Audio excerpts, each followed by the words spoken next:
Good day, students. Today we are going to discuss a new topic. But before that, I would like you to give me your top 3 jobs in the future.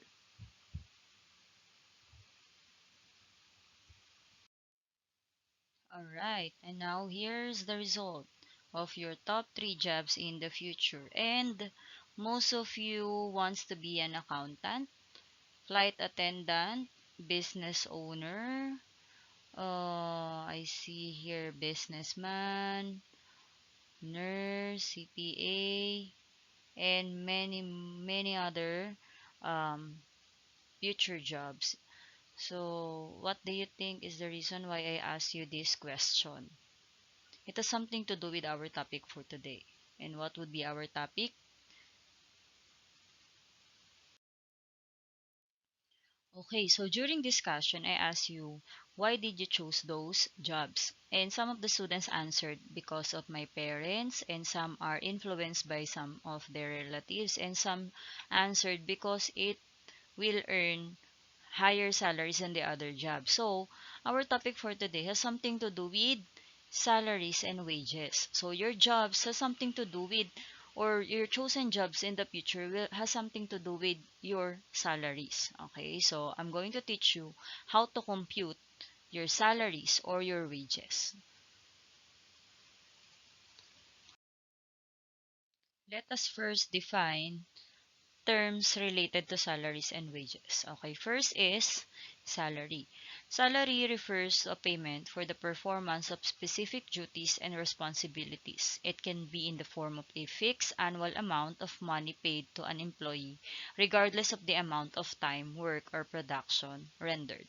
So when we say salary, yung pinaka keyword natin dito is fixed annual amount. So, pag sinabi natin, let's say we are applying for a position in a company, then we ask the HR o kaya naman yung pinaka-employer natin how much will be the salary. So, mag-expect ka na yung bibigay sa yung figure is for the whole year. Okay? Kaya nga fixed annual amount siya. And next one is wage. Wage refers to a form of payment where the amount of money of the employee receives is dependent on the numbers of hours rendered or the output quantity produced. So, unlike in salary, we are focusing on the fixed annual amount. Sa wage naman, nakafocus tayo dito dun sa number of hours rendered or output slash quantity produced. So, ito yung sinasabi natin na rate, magkano yung per hour mo. O kaya naman, depende kasi yun kung ang basihan ba natin is yung number ng product na na-produce mo. Okay, so it's either number of hours or number of items or quantity na na-produce mo. And lastly, we have the income. Income refers to remuneration derived from all sources such as salaries, wages, business gains, fees, rental income, commissions, dividends, interest on savings accounts, investments, and many other more. So, pinagkaiba ni income kay salary at wage. Pag sinabi nating income, ito yung lahat ng perang pumapasok sa'yo. Okay, so regardless kung wage ba yan or salary ba yan or it is coming from the business o kaya naman galing sa mga pinauupahan mo o kaya naman komisyon o kaya naman dividends or savings accounts o kaya naman investment. Basta lahat ng pera na pumapasok sa'yo na para lang sa'yo, that is income. Okay? Okay, so now we're going to compute your salary. So we have different ways on how to compute your salary. Depende kasi yun kung anong term yung pinaka salary mo. First is the weekly salary. When we say weekly salary, ibig sabihin every week mo marireceive yung salary mo. So, ibig sabihin, lagi tayo magbe-base lang dun sa binigay sa atin na annual salary divided by how many weeks do we have in a year. So, in our calendar, we have 52 weeks. Why 52 weeks? Because some of the months have 4 week 4 weeks and some have 5 weeks. So in total, actually that is 52 point something. But we rounded it off to 52 weeks, okay? So again, annual salary divided by 52 weeks. And bi-weekly salary, ibig sabihin yan kung kanina weekly every week ka sumasweldo. Ngayon naman, in this case, twice a week ka naman sumisweldo. So again, nagbe-base lang tayo sa annual salary natin, i-divide natin by 104 weeks. Okay? Kasi nga, nagdoble na yung 52 weeks natin. So yung 52 times 2, that is 104 weeks. Then, monthly salary. So, since we have 12 months in a year, again, annual salary natin divided by 12. So, ibig sabihin, once a month naman ang sahod natin dito. Then, next is the semi-monthly salary. Yung word na by and semi, same lang ng ibig sabihin yan, which is twice. Okay? So, kanina monthly, ibig sabihin, once a month ang sahod mo. Tapos, dito naman sa semi-monthly, that is twice a month. Ito yung most commonly use na term ng pagpapasahod, like yung 15/30 or every 15th or 30th of the month, o kaya naman minsan 10 and 25. Yan. So, that is twice a month salary. So, how are we going to compute for the semi-monthly salary? That is your annual salary divided by 24 months. Then, next is the quarterly salary. So, quarterly, ibig sabihin 4 times kang makaka-receive ng salary mo. So, ibig sabihin, in a year, that is every 3 months. Okay? Every 3 months of the year. So, ibig sabihin, sa loob ng isang taon, 4 na beses ka lang susweldo. So, again, annual salary divided by 4. Then, lastly, we have the semi-annual salary. Again, yung semi na word, that means twice. So, sa loob ng isang taon, can you imagine, 2 beses lang sa loob ng isang taon makukuha or marireceive yung salary. That is every 6 months. Okay? Or yung tinatawag natin 6-month period. So, actually, ito ay ano lang naman to. Kadalasan nangyayari sa mga malalaking income na nare-receive. Kunwari, yung mga artista, contractual, ganyan. May mga contract sila na pinipirmahan. So, yung contract na yun, let's say for example, 2 beses sa isang taon kung sila ay sumweldo. Pero that is, yun nga, malalaking amount. 100,000 going to millions. Yan. Kaya nakaka-survive talaga sila bago dumating yung another set ng sahod nila. Okay, let us now apply the computation of salaries that we have discussed earlier. So, Mr. Noble, a city official, receives an annual basic salary of 495,600 pesos. Let's compute for his weekly salary, bi-weekly salary, and monthly salary, and also the semi-monthly salary. So, all you need to do is to get a piece of paper, ball pen, and a calculator. So, how are we going to solve for the weekly salary? Again, kahit hindi mo naman memorize yung formula, as long as alam mo how many weeks do we have in a year, so mako-compute mo na siya. Since we have here the the annual salary of Mr. Noble, which is 495,600, isulat lang natin, 495,600. Divide natin sa how many weeks do we have in a year? That is 52 weeks. Okay, so then divide lang natin, kuha lang tayo ng calculator. Okay, 495,600 divided by 52. That is 9,000 in pesos, 9,530.77.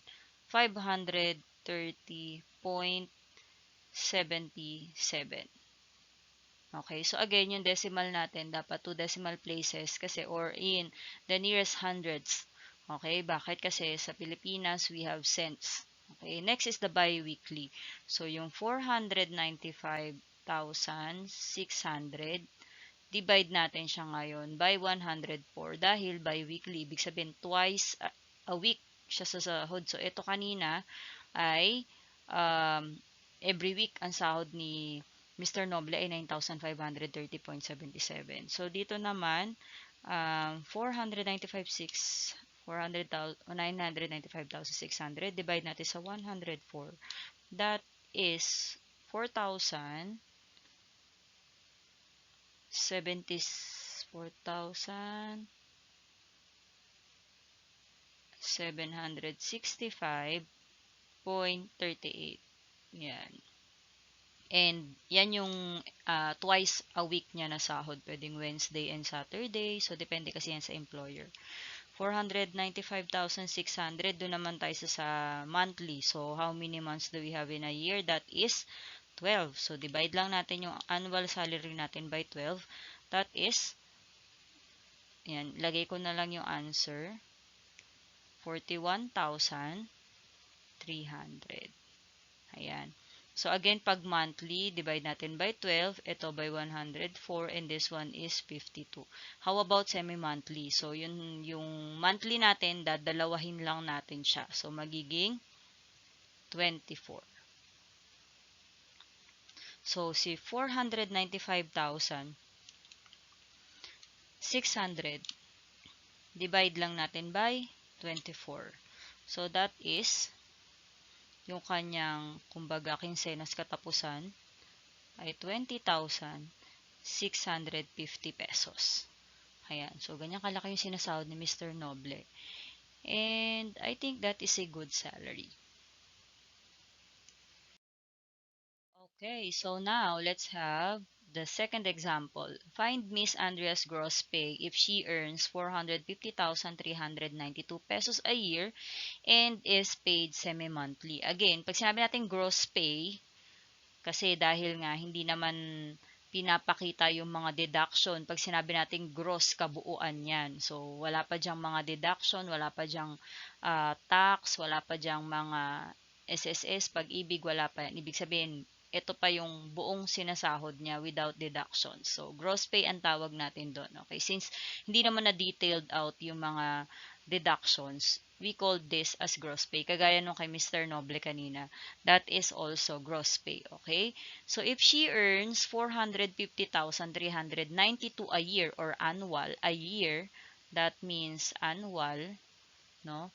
So, ang tanong, gross pay if she earns 452,392 a year and paid semi-monthly.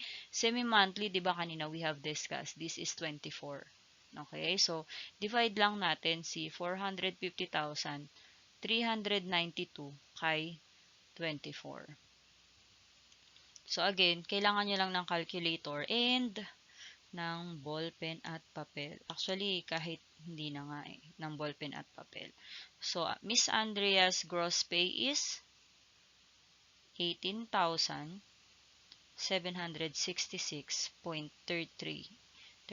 pesos. Ayan.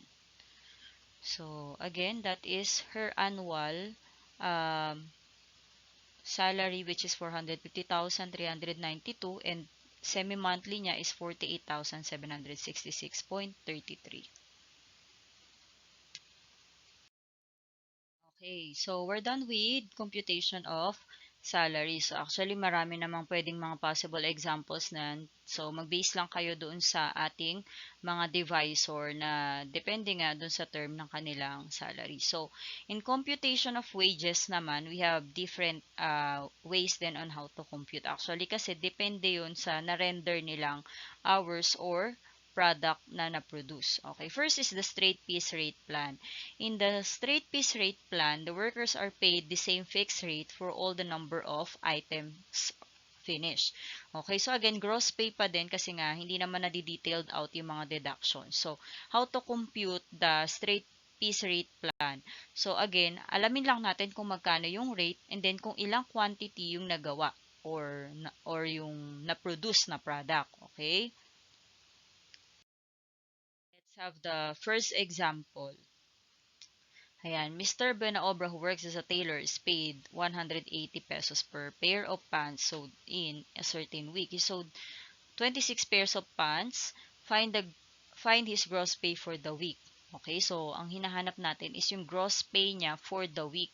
Since dito, isang linggo naman daw niya yan pinagtrabahuhan. But then, ang alamin lang natin is yung kanyang rate. Ano ba yung rate? Again, yung rate niya is yung magkano yung per hour o kaya yung per item, since dito nasabi lang naman per piece or per pair of pants. So, per item ang pinag-uusapan. So, sabi dyan, 180 pesos per pair of pants. Okay? Ano pa yung nakita natin dyan? 26 pairs. So, yung quantity niya ngayon is 26 pairs. And based on the formula, okay, gross pay is equal to rate times the quantity.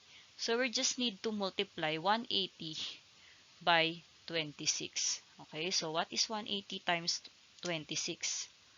180 times 26, that is 4,680 pesos. Okay, so that would be Mr. Benaobra's gross pay for the week for doing the 26 pairs of pants.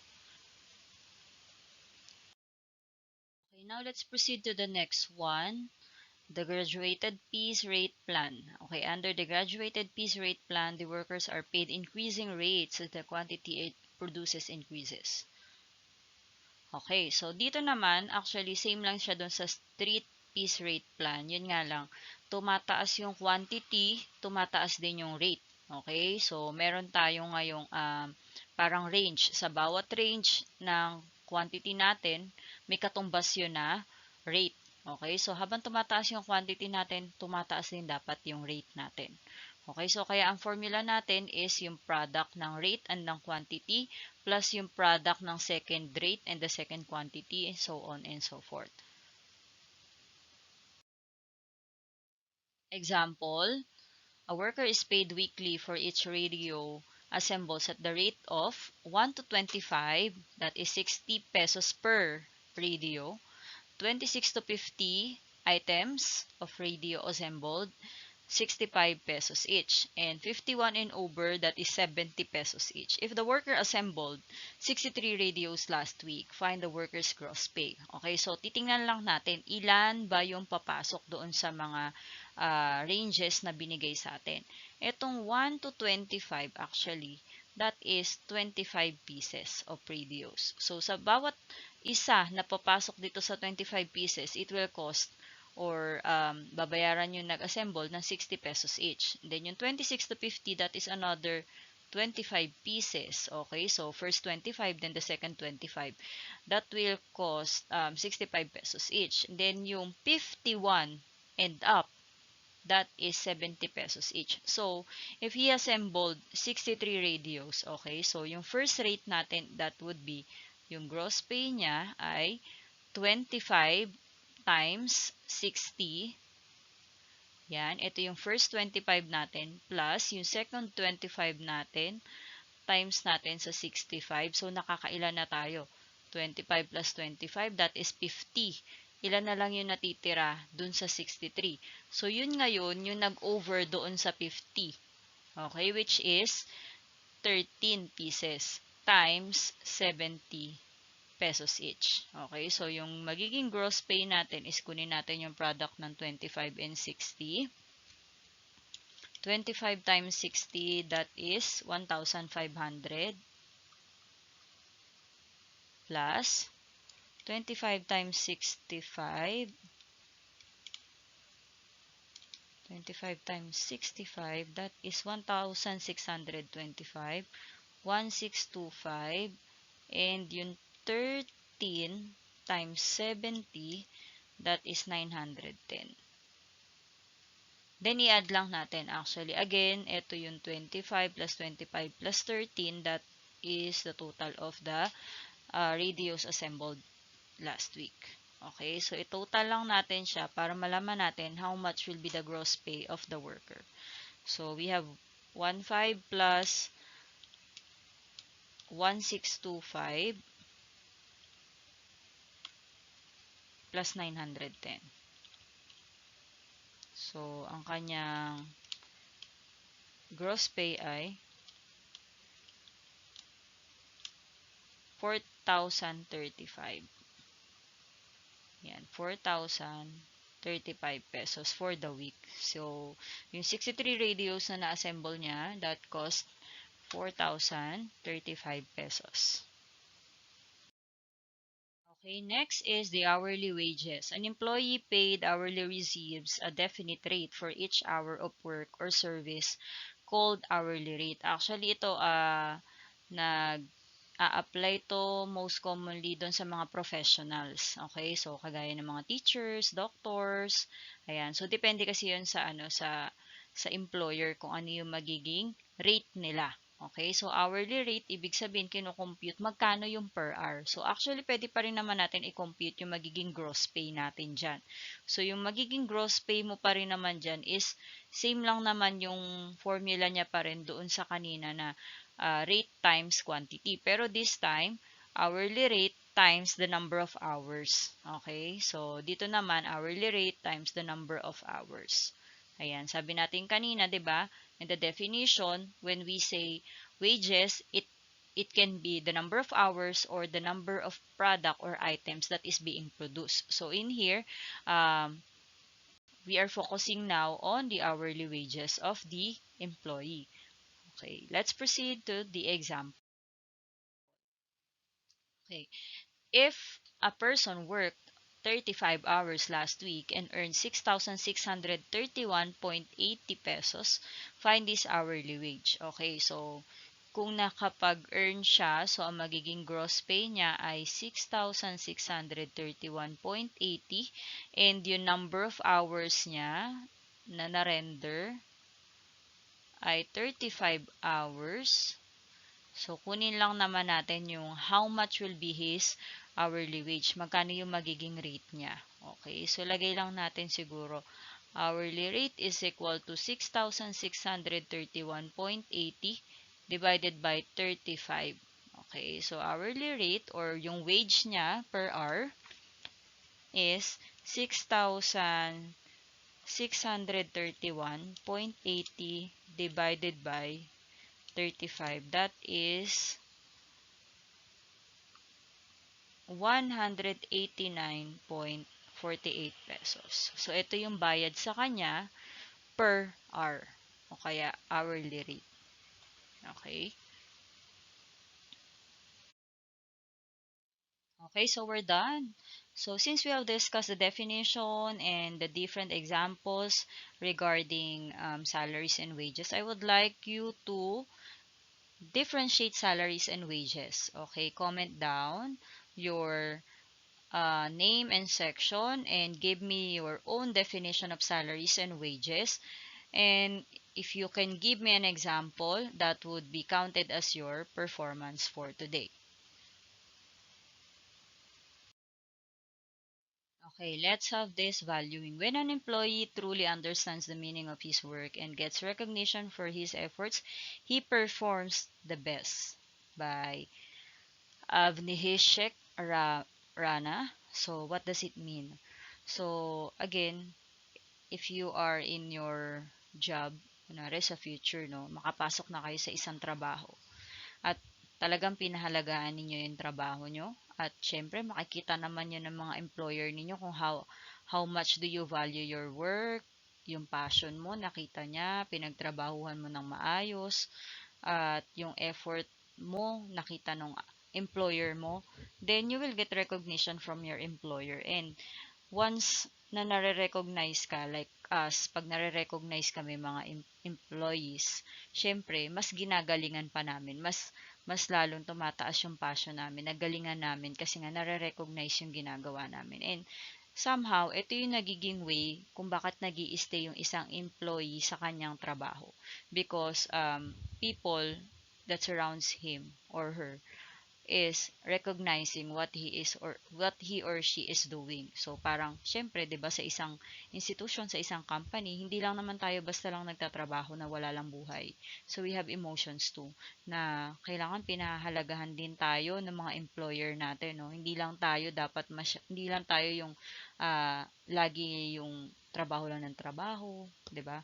So tayo bilang empleyado, galingan natin. Yun yung pinaka-work natin. Pahalagahan natin, hindi yung trabaho lang. Kailangan may passion yung ginagawa natin. Kailangan binibigyan natin palagi ng emphasis. Bakit ba tayo nagtatrabaho? Hindi lang para kumita. Kailangan may puso yung ginagawa natin. May passion. Para naman na pag nakita ng employer yun, hindi para magpasikat. Para lang makita niya na, okay, she is doing her job. Okay, well, hindi lang, she is doing her job. She is doing her job with passion. So, that would be a piece of advice for you in the future. So, sana may natutunan kayo at sana ay may napulot kayo. So, Ayun lang. So, for your attendance again, yung activity na binanggit ko kanina na about dun sa definition. That's all for today, guys. See you next meeting. Bye!